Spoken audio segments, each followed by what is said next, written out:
Hello, everyone, and welcome back to part 2 of this KickSaga episode series, where we're talking to the creators of the Stifling Dark, a board game that did very well on Kickstarter, and we're going to learn about their experiences running the campaign and any lessons they learned, things they did right, things they did wrong, and try to hopefully extract some lessons that we can use in our own Kickstarter campaigns for our own board games. So if you missed the first part of this episode, just look in the show notes and we'll have a link to part 1. And here we are back with all three guys again, Jeremy, Matt, and Ethan of Sophisticated Cerberus Games. Welcome, guys. Welcome back. Thanks. Thanks for having us. Yeah. So congrats on the success of the campaign. You guys did very well. I think you are officially the most successful campaign that I've had on this show. So you win that award for whatever that's worth. So how you guys feeling? Good. Pretty good. Yeah, it was very exciting. Mm-hmm. Yeah, I bet. So let me see here. I have the numbers here. So you guys ended up with 220,000 raised, a little over 220,000 raised with a little over 3,800 backers. That's really incredible, considering you started with just under 1,000 people actually following your Kickstarter page. So a lot of this was from organic kind of snowball effect of word of mouth and stuff like that, I suppose. So before we dig into all of that, kind of walk us through the first day after you hit the launch button, what you were feeling, what happened, that kind of thing. Mm-hmm. Yeah, so day one was obviously very exciting. I think the morning, it was going up very steadily, and that was really exciting. And we were just trying to up until we were hitting that funding goal. I remember I actually had class that I had to go to right in the middle of that, which was a little scary, and I was not able to focus very well. Yeah, but I came back and we were basically I think we were like 1,000 away from our funding goal, which was just crazy to see that just getting there that fast. Because I think it took us just about 4 hours to get to the funding goal. Nice. And the goal was what was it 20,000? Yep, 20,000.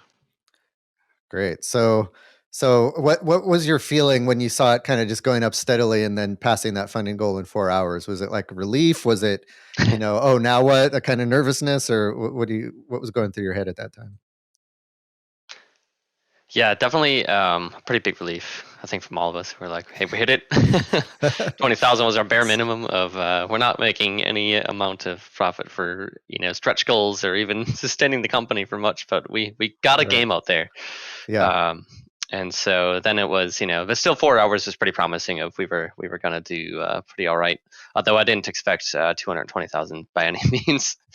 Right. I think we're all very surprised by that. But yeah, it felt great. And then it was okay. Now we've got to address comments and take care of all the social media and keep watching things for stretch goals and all that fun stuff.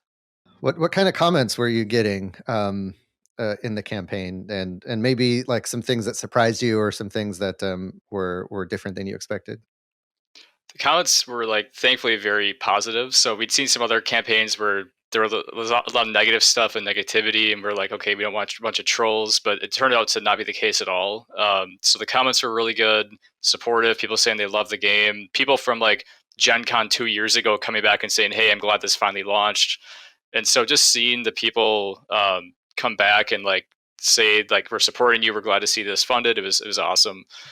So really, I guess the surprise was twofold. There weren't as many bad comments as we were expecting, and there were more supportive comments than we were expecting. So that was really good to see. So I guess you kind of brace yourself for those bad comments that you've seen on other Kickstarter campaigns. Yep. And it's just a relief when they're not there. That's good. Yep. Cool. So what would you attribute to kind of the rocket ship of backers that you got right out of the gate? What do you think?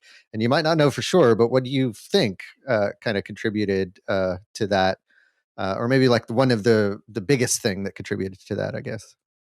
Yeah, that's a good question. I think for one, like the flashlight templates are very unique, and I think a lot of people see that and they want to know more about the game.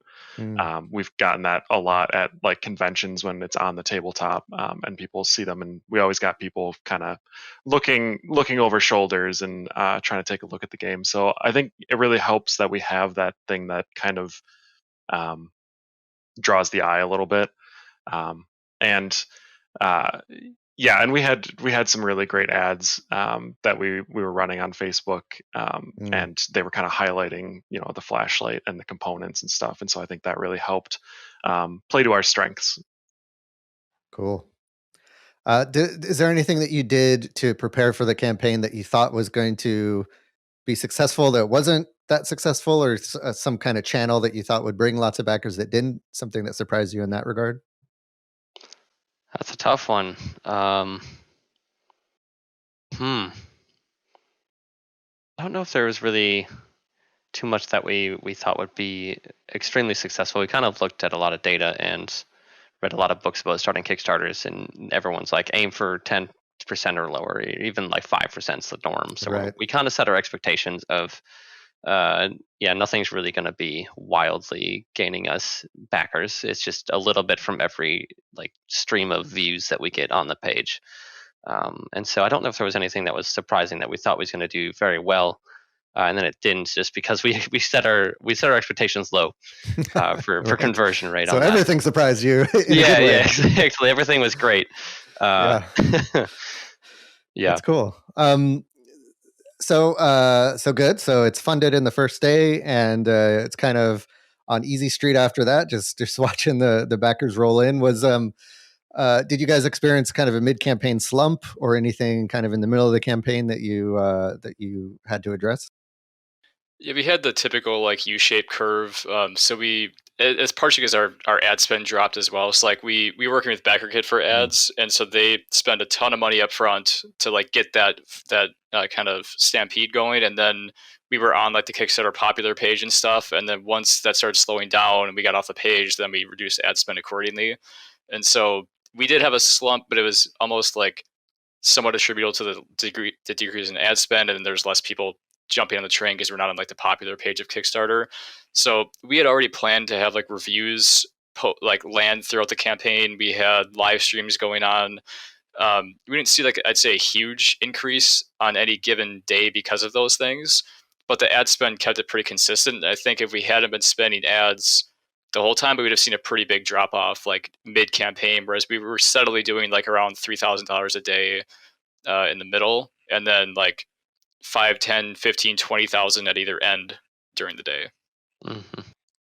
Do you think it was the ads that really made the difference of bringing lots of eyeballs on the project at once? Do you think it would have been as successful without the ads?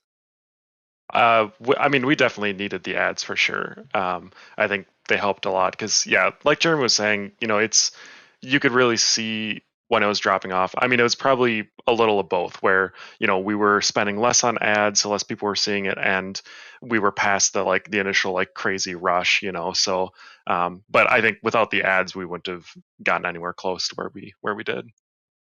Yeah, that's good to know, and I think that's good for folks listening to consider that when they're budgeting and kind of thinking of the where they're going to be spending money, that should be a good chunk of like the marketing money that they're going to spend when they go straight to Kickstarter. Because a lot of folks that I talk to on the show that don't do that, and they think, oh, I can focus on organic marketing and word of mouth and that kind of thing. Um, it's slow going, and it's not always successful. And I really think for a Kickstarter to be successful, especially, you need lots of eyeballs at the very beginning, because I keep saying the word snowball, but that kind of creates that snowball effect that carries it through the rest of the campaign and puts it on the most popular lists and the front page of Kickstarter and all that stuff. And so to ignore that, I think is a big risk for folks going to Kickstarter. Would you guys agree? Oh, absolutely. Mm-hmm. Yeah, absolutely. And I'll jump in and say like it was a lot of money. It's like that was kind of scary, like how much money we were spending especially right off the bat, it was like, if we don't fund, this is gonna like kill us. Like if we did, like, Yeah. and granted, they would have adjusted the ad spend if we weren't progressing the way we were, but people I think need to be prepared for a massive amount of spending if they want to get success like this. Like you have to spend the ad money to do it. And again, to your question, we can't prove that it was specifically the ad spend or not. But based on like the conversion that BackerKit has for their tracking their Facebook ads, it did contribute quite a bit. Like I want to say it was like 30% maybe of the total campaign or 25 or something. But like Yeah. of the stuff they could attribute directly, and that doesn't count people that saw it and then went and searched for it later and did that stuff. So Totally. it was very, very helpful, but we can't obviously say that was the sole reason. But I do think it had a very positive impact, because then that also creates that snowball you're talking about, where even if we get 500 people through ads, now that raises us up on the Kickstarter list. And then we were pretty high up on that popular list for a while because of that. So it's kind of a combination of things, I think, but it's expensive. Yeah, and you mentioned that you had people posting comments and stuff on the project saying how, they saw it at Gen Con or they saw it at a convention and they're excited that it's finally available to back. And I think that's a big consideration as well, is that someone who's seen the game in person before, I think is more likely to back it, more likely to talk about it, say, oh, I played this game. Look at this game. It's so awesome. I knew about it before anyone else did. And there's something about that effect of getting people excited about seeing it beforehand versus a game that no one's seen before. And the first time they see it is on Kickstarter and they're not quite sure about it. They don't hear other people talking about it. And that could have a chilling effect, I think, on a campaign. So how do you feel that those in-person demos and going to conventions and stuff helped your campaign? So yeah, I think it had a pretty good effect for the people that got to play it. Especially there's people that come by, they look at it, they kind of nod their head and move on, which is fine. Maybe sometimes they'll scan the QR code that tells them more about it. I've done the same thing at conventions. But the people that sit down and play it are pretty much always like, hey, let me know when you're gonna launch. I want this game. Like, can I buy it today? And we're like, no, you can't buy it today. We're still finishing some development, but I wish you could.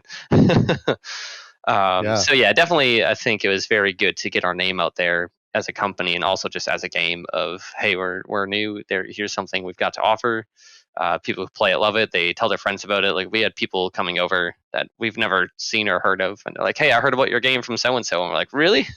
And we don't even have a huge mailing list or anything. It's just it was really awesome to see people that we've never heard of, and they're just excited to play our game because they heard about it from someone else playing. And we're like, "That's fantastic."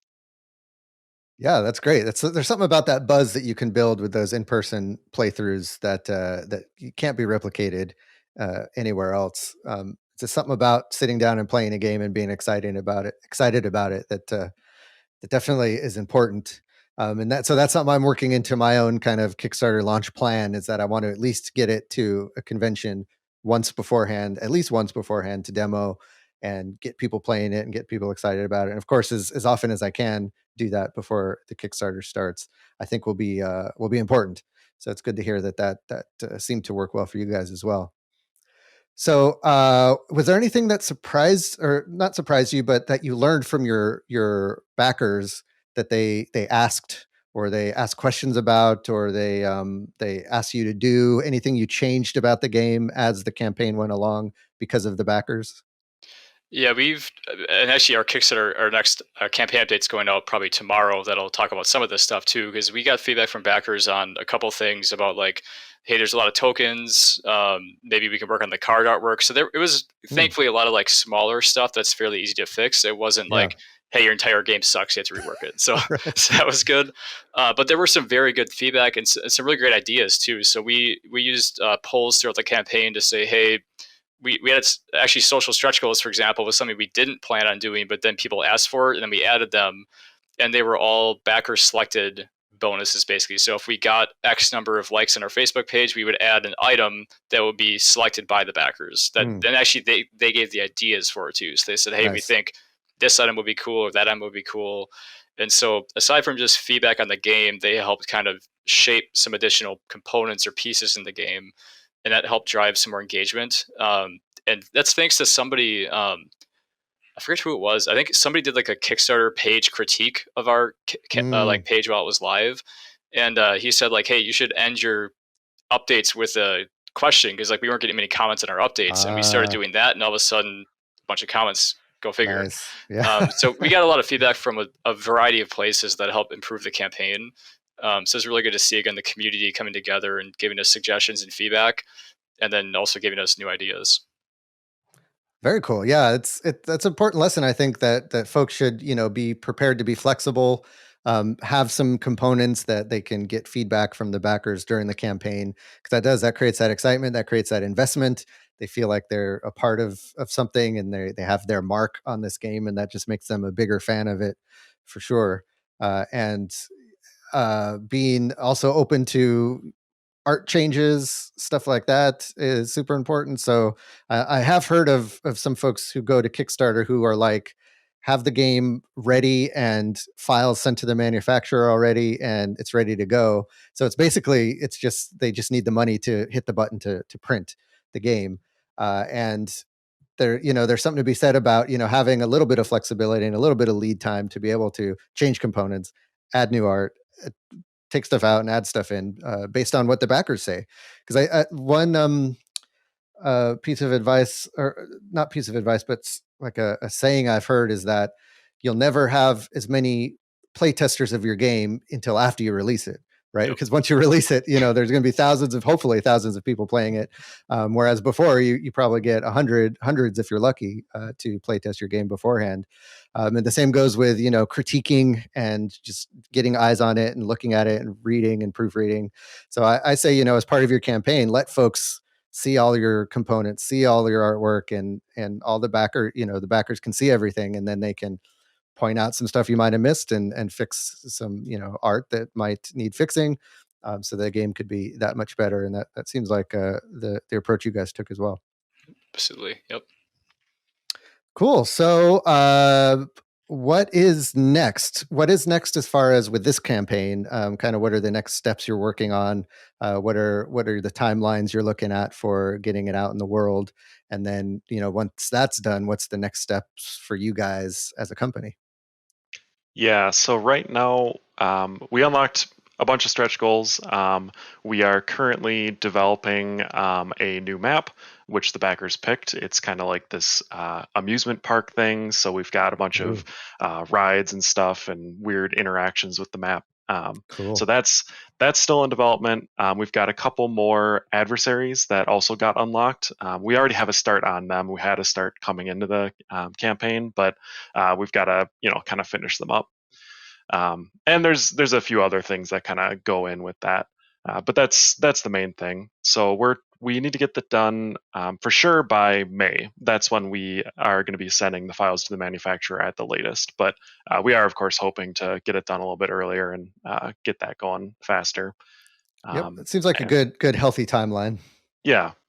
We wanted to make sure that we had enough time, and we didn't have to tell people we were gonna push it down the road. We could tell them oh, we're gonna deliver earlier, if anything. So cool. But after that, it's just going to be kind of dealing with the shipping and the manufacturer and all that. But then it's likely on to other games and expansions for the Stifling Dark as well.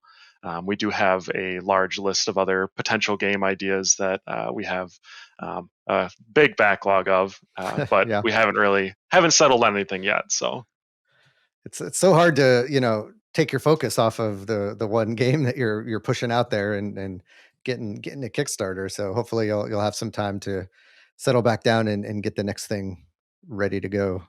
Mm-hmm. Are you guys going to, I guess as a company, do you have an idea of what your overarching theme or type of game or style of game that you guys are going to be making, or is it just whatever kind of comes to your mind? Yes. So far, we're thinking we'll stick in the realm of more grim style games. Okay. Just given the Stifling Dark, our next game might not be horror directly like this one is, but something with a darker setting and darker mood to it. Just kind of stick to what we're kind of creating here. Yeah. We might branch out from that down the road, but that's our current thought process. Is have the next one or two games be on the grimmer side or darker parts of humanity, we'll go with. Very cool. I like that, because then you build a certain type of fan base and a certain type of folks who know that they like that style of game. And then if someone's looking for that type of game, they know, oh, let's go to those guys, the Stifling Dark guys, because they know what they're doing with that. So that's cool to kind of stick with your lane, at least for a little bit, especially when you're just getting started. I think that's smart. Cool. So, what? Any other words of wisdom or parting advice you have for aspiring self-publishers that are watching this? Take breaks. We thankfully there's 3 of us, and so we were able to split up like in shifts basically. So like Matt watched it during the morning, Ethan watched it in the afternoon, I watched it at night, and then we said like between what was it, 11 p.m. and 7 a.m. we're sleeping.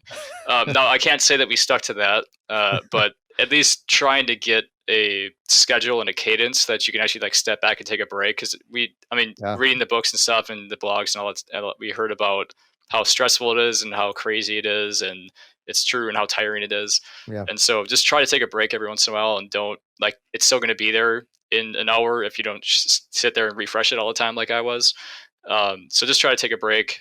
If you can, take off work at the very least the first day and the last day.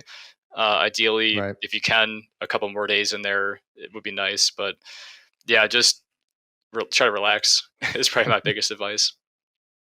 Ethan, what do you have? Yeah, I was actually going to add. So first of all, do as much prep work as possible.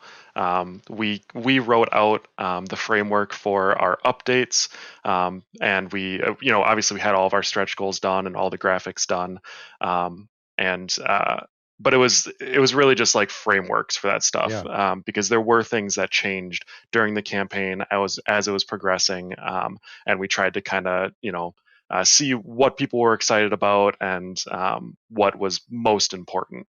And we moved those stretch goals up and shifted some other stuff around. So definitely have as much prep as possible, but be willing to be flexible in that as well. Very good. Matt, how about you? Yeah, I would say if you're really looking to get something off the ground, and turn your little seedlings. Like anyone can create a little sapling of a game idea, but to really turn it into like a full tree that people are going to enjoy, you got to prepare to water it. And in this case, the water is a lot of your time and money. Yeah, we spent a lot of money on art and traveling to conventions and everything, and a lot of our time as well. So if you really want to get it off the ground, I mean, you do have to invest in yourself and in what you're building, really. So I think that's something I've noticed between just reading different articles is games that take a long time to come out versus games that they put the time in there, they put the money in there to get it done, and then they get it done. And I think that's important to have a polished looking game when you go to Kickstarter, especially now that Kickstarter's evolved to more finished looking products, right? Where early days of Kickstarter, however many years ago, was like very hey, we've got concepts, we need money to make this concept, and now it's like, hey, we want to see a finished game as a consumer, or a nearly finished game with stretch goals, right? So it's just a whole different world now. Yeah, totally. It's a big commitment. It requires a lot of investment, like you said, in both time and money. But if you do everything right, and no shortcuts either, right? I mean, this is one of those things where you just have to put in the work, and there's really no way around it. Having some co-founders probably helps. You can spread out the wealth. Even checking Kickstarter, that's cool that you had a kind of shifts to check the page and stuff is very cool and very smart. So yeah, congrats again, guys. I think you ran a very smart campaign, and you deserve all the success. It's really exciting to see, and I'll be excitedly following your updates and seeing what you guys come out with next. If folks want to late pledge, or whatever, if this game is available now, where can they go? softserb.com/TSD order. But you also just search the Stifling Dark and you'll find it. But that's kind of our short URL. It's on the backer kit late pledge /pre-order store right now. Mm-hmm. Excellent. We'll have that link below the video in the show notes as well. Well, guys, thank you so much for coming back and giving us some insights into how you were able to make this game such a success, and I'm glad you were here, and I look forward to catching up again soon. Thanks. Thank you. Appreciate Thank it. you. And thank you guys for watching this episode of KickSaga. If you're interested in hearing the before and after story of other first-time board game creators, be sure to subscribe to this channel and then click that bell icon to get notified when we release new episodes. Bye for now.